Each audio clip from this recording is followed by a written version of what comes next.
ఓం నమ శివాయ. శ్రీ లలితా సహస్రనామ స్తోత్ర పారాయణలో భాగంగా ఈరోజు 54వ శ్లోకం. ఈ శ్లోకాన్ని చివరి వరకు వినండి.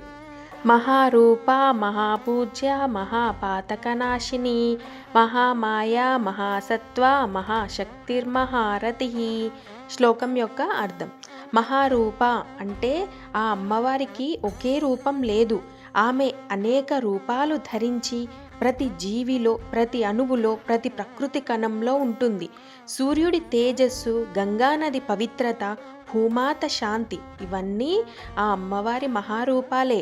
మహాపూజ్య దేవతలకి, ఋషులకి, మానవులకి పూజార్హురాలు. శివుడు తాను ఆమెను పూజిస్తాడు, ఎందుకంటే ఆమె శక్తి, ఆయన ఆ శక్తికి ఆధారం.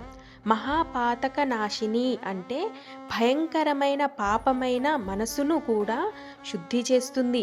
ఒకసారి భక్తుడి మనసులో నిజమైన పశ్చాత్తాపం కలిగితే ఆమె దృష్టి పడగానే పాపాలన్నీ దగ్ధమవుతాయంట. మహామాయ అంటే ఈ విశ్వాన్ని, సృష్టిని ఆడుకుంటున్నటువంటి దివ్యశక్తి.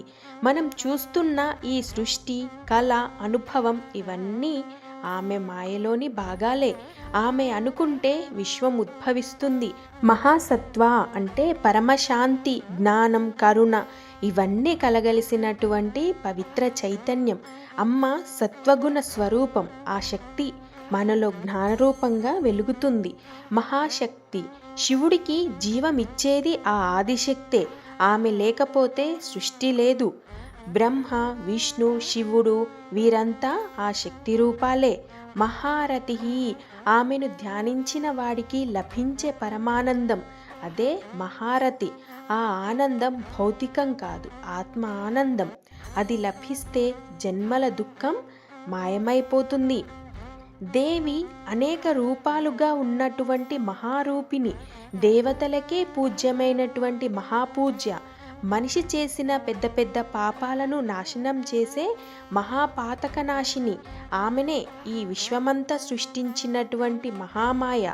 శాంతి, జ్ఞానం, కరుణ స్వరూపమైనటువంటి మహాసత్వ. సమస్త శక్తుల మూలమైనటువంటి మహాశక్తి. భక్తుని హృదయంలో పరమానందాన్ని పంచేటువంటి మహారతి.